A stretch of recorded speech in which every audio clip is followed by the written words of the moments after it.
Um, so, Sounds like my first question really is, it's been since what, 2004, since you decided to split and not do Orbital, and now here we are, 8 years later, and you've come back with a fabulous new album. What in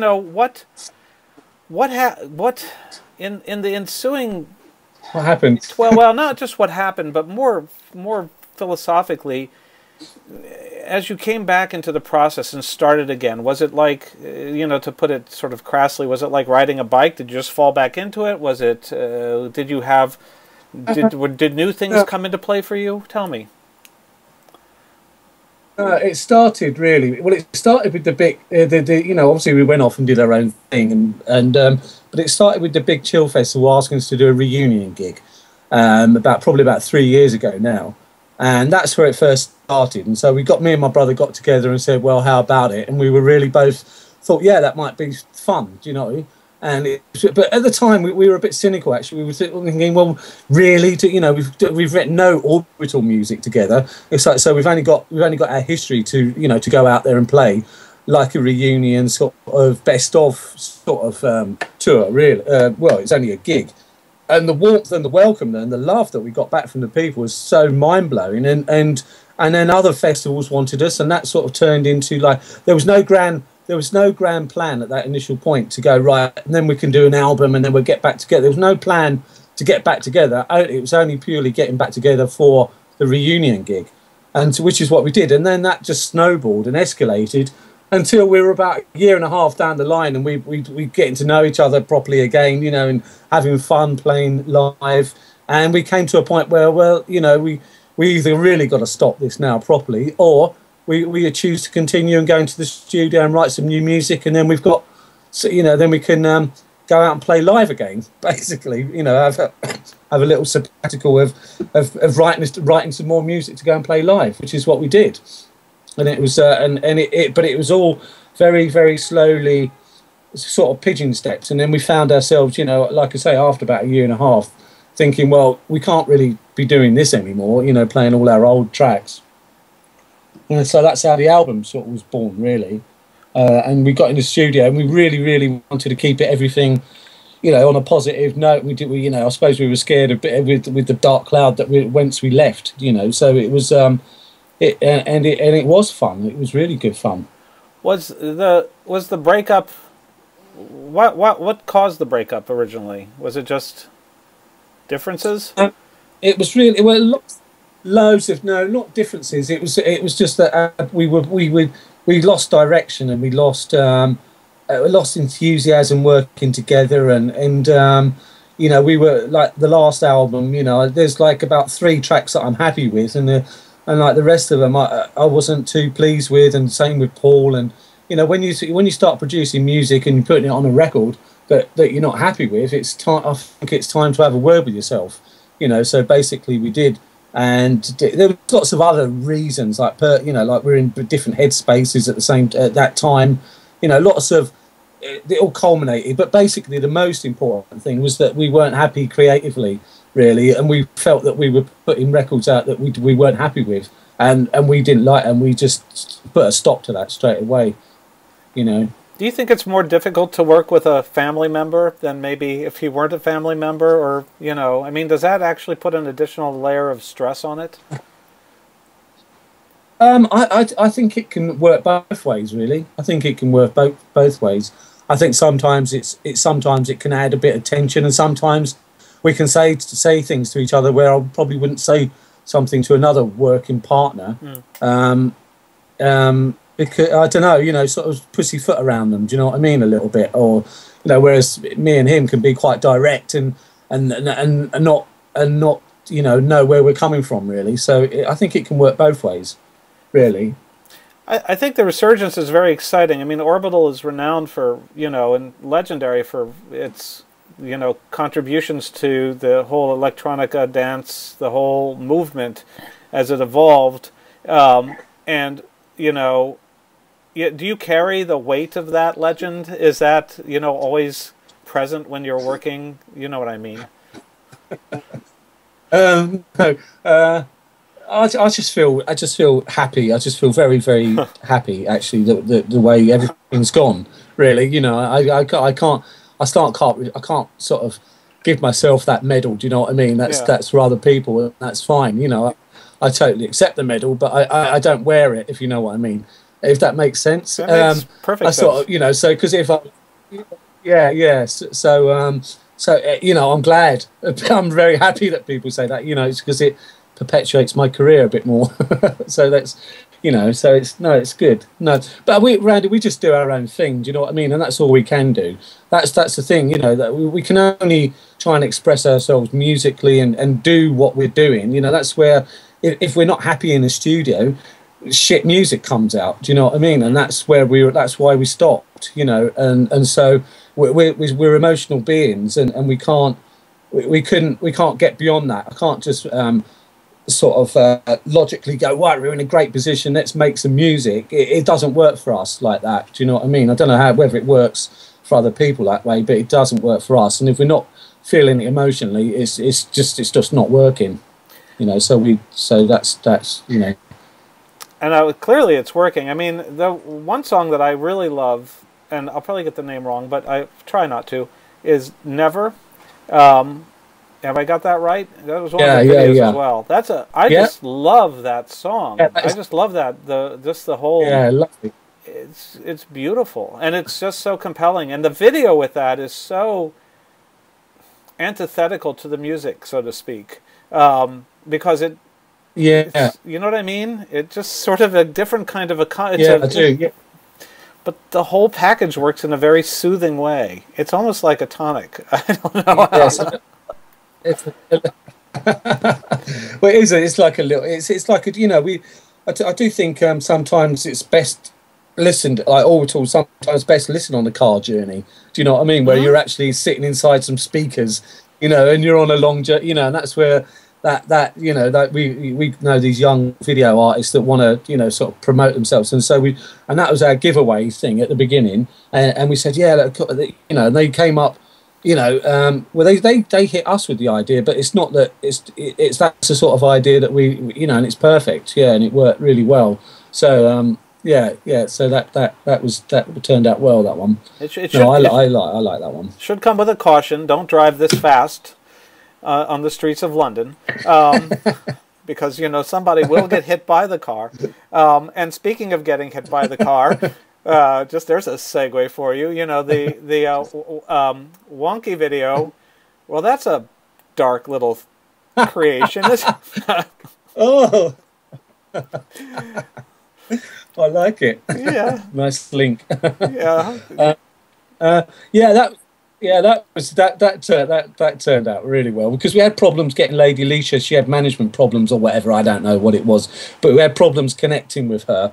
And Matt Horn, who you know, we heard that he was a fan, and he just so happened to have a production company, you know, and so we got hit with the treatment, and it was just like, well, we can't get Lady Leisha, let's get some singing cats. And you know, Randy, when you read it, you just think, whoa, I don't know about this, you know, computer generation, we're on a budget here. How is that going to look? Do you know what I mean? But it turned out, you know, I know Matt Horn from the series, you know, over in the UK, and he's got such a brilliant face. You know, I just thought, well, if anyone can get away with it, he can.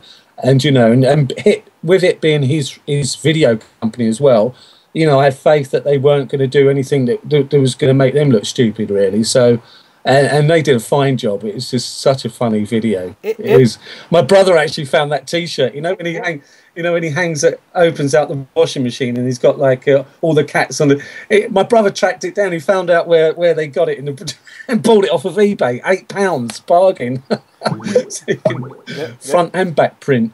And there's a T-shirt you want to wear out to show everybody your love of cats.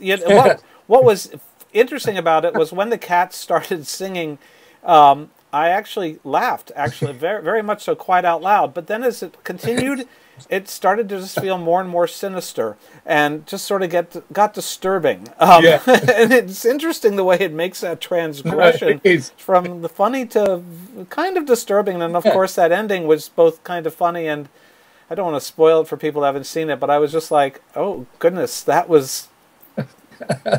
You know, But what kind of car was he? Well, I'm not going to. Anyway, it was a very good one. And then I watched the oh, and I'm going to get the one with the teddy bear. That one was just over the top. That was. Which song was that again? I struggle. I don't know. New France. Yeah, New France. It was. Yeah. New France. One with featured Zola Jesus singing it on it. Yeah. That was a bizarre one. Yeah, bizarre's a good word for it.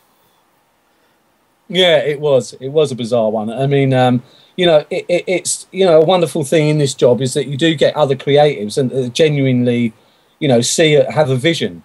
Do you know what I mean? And sometimes it's us that the video sort of ideas come from, and sometimes it's other people. And when we were hit with that one, it's just like, well, it's like that. I spoke to the people, and they really believed that this would really work. And so we went. We went. And they worked their asses off trying to make it happen, and they did. And and then when I saw, I don't know if you've seen the making of. That I found was really interesting. There's another video that was put out at the same time with the making of the video. You see what I mean? And it just shows behind the scenes, and it works so well with the track. We put the same track with it, and it works so well with the track as well. So it's like the making of it was, and it just shows you how there's so much people, so much hard work goes behind these things, And I actually found the making of much more interesting. That's my personal opinion, obviously, much more interesting than the actual video itself. It was, that's just me though. I love documentaries and I love how things work, So, so that was a funny one. I'll have to find that. I haven't seen the making of, and I'd be interested to see that because that was a no, go ahead. It's good. Check it out. Try and probably Google making of, and maybe I don't know, but it was supposed to have been put out. I think it's on our website actually. It should be on our website. Orbital Official, or is it Official Orbital? I can't remember. I'm dyslexic, so I can never see. I always get things back to front. It's either Official Orbital or Orbital Official. I can't remember. Well, again, a very catchy. No, not at all. It was a very catchy video, visually, thematically. It was very catchy. Again, it was sort of straddled disturbing and cute in a very, which is what's interesting. These videos are sort of like half cute, half sort of like really truly unsettling, and just on a very primal way. But I enjoyed them extraordinarily, and I think that let me ask you a broader question about just the dance music or the scene at large. I mean, do you feel it's evolved in those 12 years, and in what way for you has it evolved, or has it not, or has it remained static, if that's a fair question?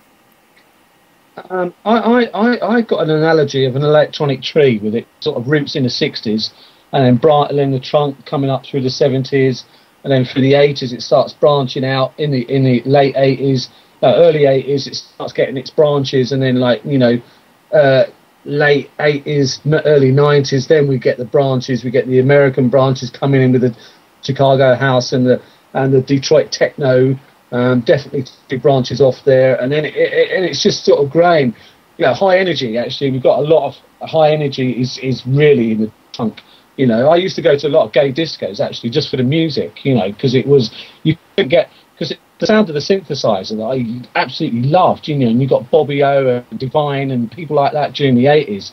That are just like like just hitting it all the right spots for me. And the only place you could hear that is in gay clubs.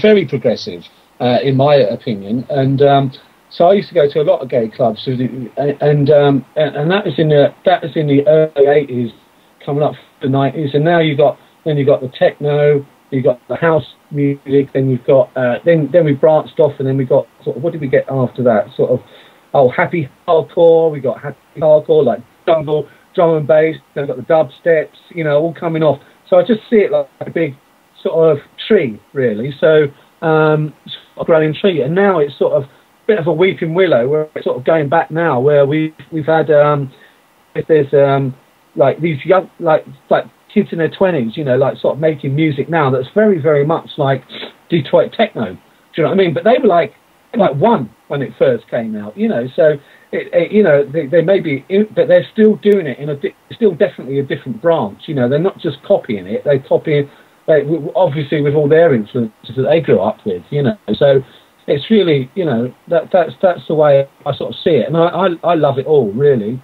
You know, you know, I don't love it all just for the sake of loving it all, you know, but every little genre, you know, that's where every little genre, as you can hear probably in the album, you know, there's little bits and bobs that, you know, like your ears prick up to. Oh, that's a bit of a new thing, you know, like the dubstep's fat bass, you know.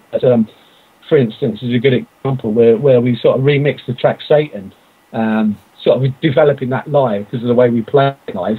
With the way we play live, we've got a studio on stage basically, and there's no set structure to the song.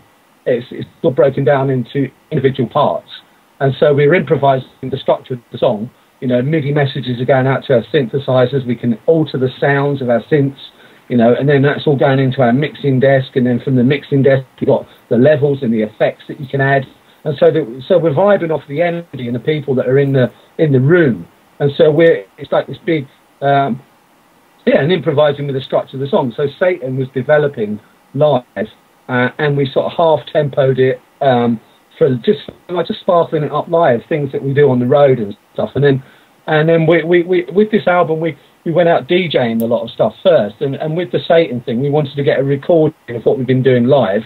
And then, you know, I do love you know, like any genre of music for me, I get very bored very quickly in a club if it's just all night the same thing, you know. But I do love the dubstep, and I do like elements of it, and that fat bass. I can't deny the love of that. Do you know what I mean? It's really interesting. And so we thought, okay, let's inject some of that in, you know. And it was really just for a live thing. And then when we were doing the album, you know, like it went down so well that we were sort of like by popular demand, really, I suppose, to put it on the album, just because we've been playing it out and people were loving it. So yeah, that's it. That's I don't know where it was coming from that, but my electronic tree and influences. Yeah, yeah. So that was a good example. Yeah. You know, it sounds remarkably complicated in terms of a live performance like that. But I mean, you know, certainly playing the guitar well is not an easy thing to do, but picking up a guitar and strumming it seems a lot less, you know, complicated than making sure all of these bits and pieces work for you on stage. I mean, do you really revel in the obstacles that presents, the challenges that presents? No, I wouldn't say revel in it. I would say it's a pain in the arse, because we have to you know, we do have a lot. You know, it takes us a good few months to then convert everything that we've done on the computer in the studio to then make sure everything performs as it should do. You know, one track after the other. So you know, so it's really, really boring number crunching and programming, and it is really, really boring and tedious, and it's very uncreative. But the creation is when you go and play live. And then that's when the payoff comes, really, you know. And it is the best. You know, it's the way we've done it all the way. And I don't know how else we can do it, really. But it's the best way, because you're feeding off the audience. You know, you can make a track last a minute or an hour if you want. You know, you really can. What do you do when something fucks up?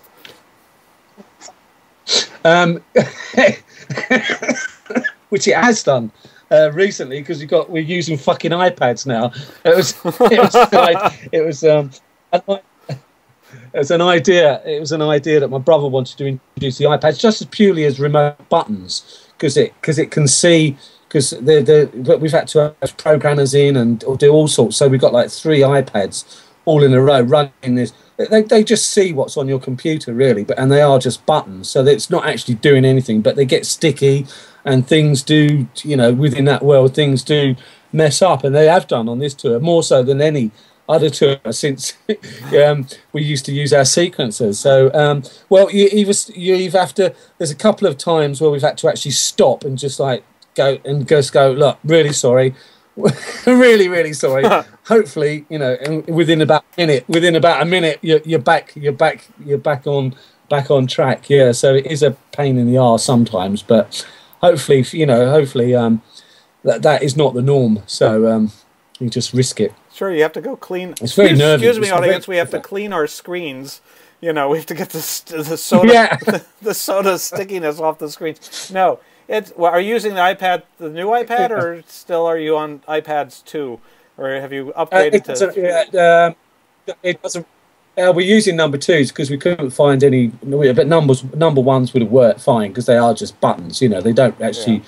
Yeah. Which is what a lot of iPad things are really. I think, you know, that's the convenience of the iPad is to, you know, and a lot of our lighting guys, you know, they're using a program where they can remotely. It's like a big remote control where it hooks up with your computer down on their lighting desk, and they're on stage and they're altering, you know, like the moving lights and things like that on their iPads, which is essentially what we're doing. We're connecting with our computer from the iPad, so it's a glorified remote control really. It is actually, it's a remarkable device for that. I would imagine that actually is a great boon to an advancement overall, aside from the stickiness. No, go ahead. Yeah, I was going to say, well, it sort of is and it isn't really, because it like, you know, we used to use these old-fashioned, you know, sequencers when we first started that have 8 buttons on each, and we used to have 3 of those in a row. But now we've got 3 iPads. Now you can be a little bit more complicated with the iPads, to be fair, but the sequencers never ever fucked up. They never ever. They were solid, you know. But let's see. We'll see. We've got a whole year to see how this happens, you know. And we have been out, you know. We have been playing out, and like I say, it's only messed up sort of once here, like badly. But it's sort of like more ironing out problems, you know. It's more ironing out problems really that you find when you are playing live, you know, because it's hard to practice really without an audience, and we practice as much, but it's not really that it's not something that we can actually do really very well. So once you get an audience in a live arena, you know, there are is that problem. Oh right, I know how to fix that now. Oh, you know, you sort of we're, you know, like this little leg first of this tour that we've done just recently. Was a sort of lot of ironing out problems, and the same with the production. We've got a whole new production, a whole new video artists that have, you know, put together all this stuff and we're using like LED screens and stuff. So it's all the whole new reboot Orbital. It sounds very exciting. Are you going to tour to America at all, or to our areas here? I mean, in DC or New York? Yeah.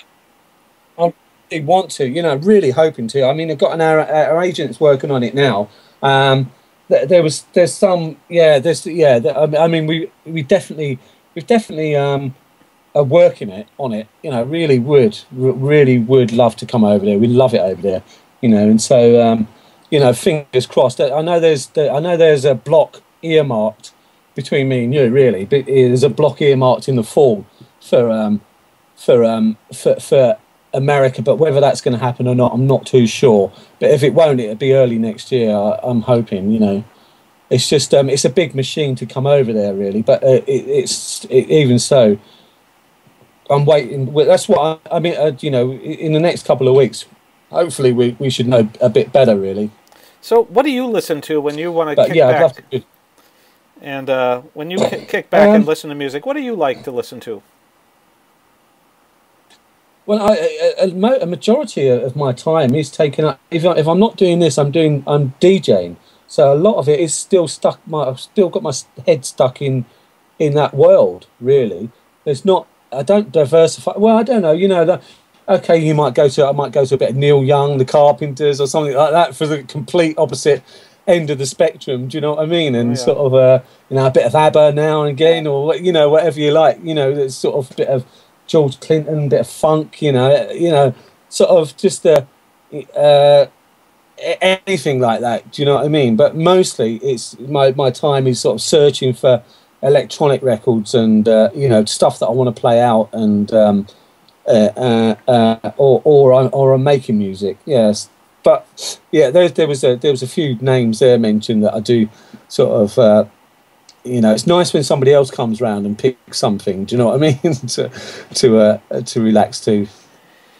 I was reading an interesting article in the New Yorker about nostalgia and things like that. And although this is not a nostalgia question, what occurs to me is that every generation has their own.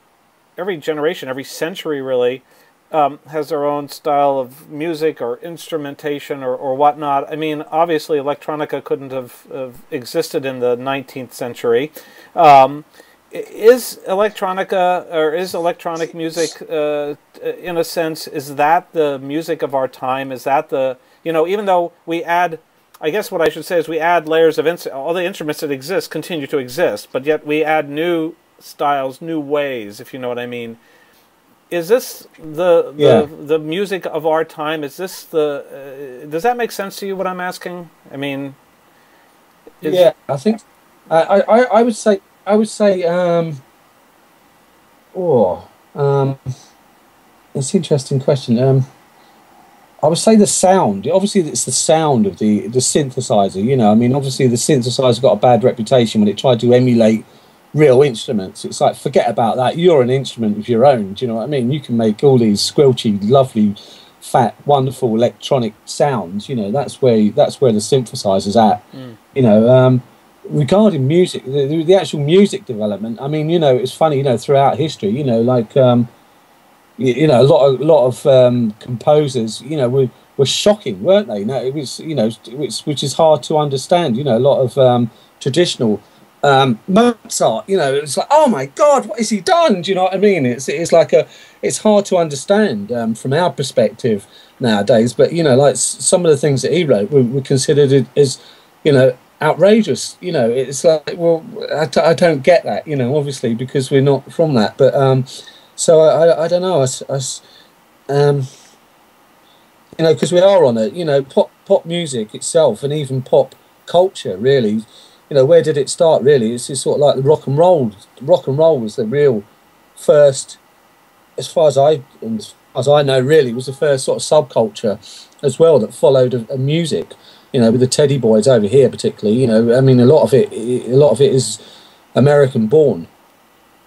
This sort of new modern music, even like a lot of house, Chicago house and stuff. Rock and roll, America, stems from a lot of.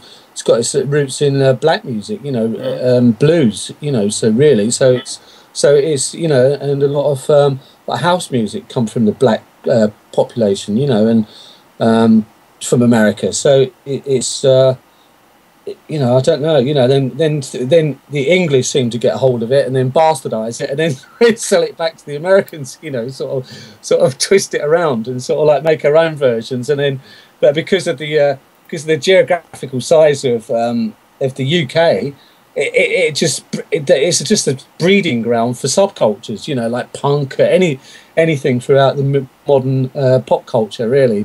It's just a breeding ground for subcultures, so that's why rave, punk, Teddy Boys, all the rockers, mods, all of those from one end to the one end of the country to the other, but in the same day, with without the internet, what's going on? Do you know what I mean? Really? Yeah. And in fact, so, I blame the English right now for One Direction, that boy band that seems to have taken us by storm. It's like somebody played me the song, and I'm like, oh, that just turned my ears to bleeding. Not to, I find that as I've gotten older, no, it's not. My tastes have expanded and not regressed, so to speak, but I find that I think at my age I'm supposed to start to like classical music, but I don't want to. I want to sort of stick with this and exploring more independent music and things like that. And are you seeing a change in your audience makeup, or is there a sort of an age gap since 12 years have gone by? Are they all? What's interesting is it varies, because we've just been up and down the country and it actually varied from city to city. and it was a demographic that I was sort of looking at actually, you know, and it really did vary. Some places that you did get, you know, it was more of an older crowd, and they use it because, you know, the older crowd that have got their kids now, and it's like, oh, great Orbital in town. That's my one chance. I'll get my mum to do an overnight babysit, and I'm going to get completely twatted and really go out there and go for it. Do you know what I mean?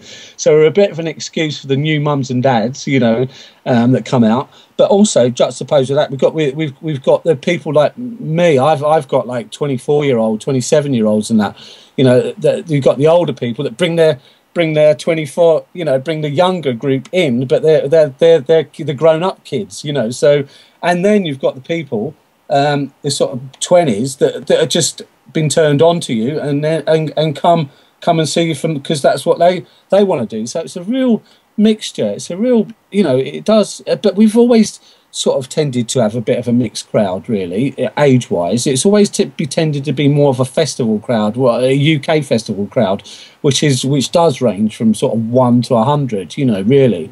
And it's always has been a bit more of that sort of, yeah, festival sort of vibe at a gig. But yeah, sometimes they were like a load of older people, and sometimes there were a lot more younger people. And then when we went to Belgium, there were like tons more girls. We normally attract nerdy boys. There's a majority of boys in there that are sort of quite nerdy, which is fine, you know. But you really do notice when there's like Belgium, for instance, there was like about a third of them were girls, which is like, Jesus Christ, there's so many girls in the audience. What's going on, you know?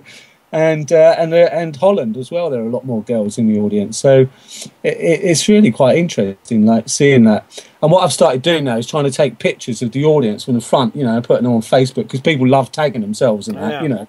But you get a real, you know, to help me, you know, sort of get a grasp of actually who are the audience nowadays, you know, and it's sort of that's working quite well. Well, I wish you luck with the new album and the tour, and it's a real honor to get to speak to you today. Oh, thank you. No, it's great fun, really nice, and I'm honoured to be your first Skype interview. Yeah, you know, I had to lose the virginity at some point. Yes. Are you okay if I put some of the audio or a little bit of the video on our site as well? Is that okay? Fine. Absolutely fine. It's good. You're mostly in shadow, so it'll look like, you know, like a pornographical thing. You know, that's all right. It'll be like a, you know, he's a witness protection. You know, it's a witness protection video.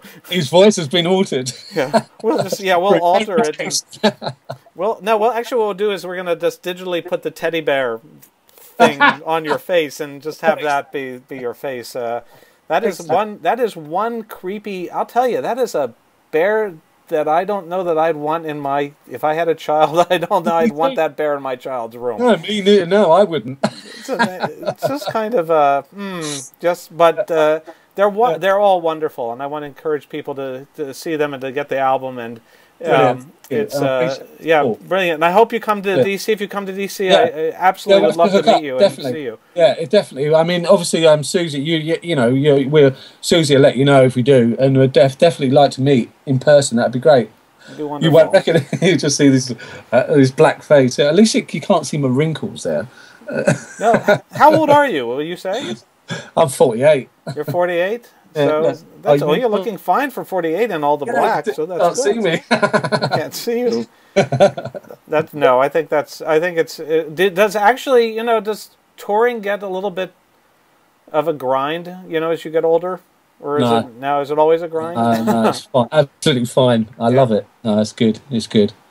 No, it's good. It's easy. It's fun. You know, there's nothing. You know, it's such a enjoyable thing, you know. It's not a grind at all. Well, that's nice. You're getting along well with your brother now? Yeah, totally. Otherwise I wouldn't be able to do it, which is why we stopped.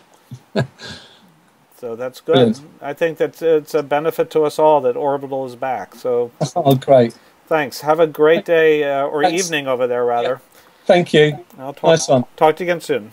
Cheers. Bye. Bye-bye.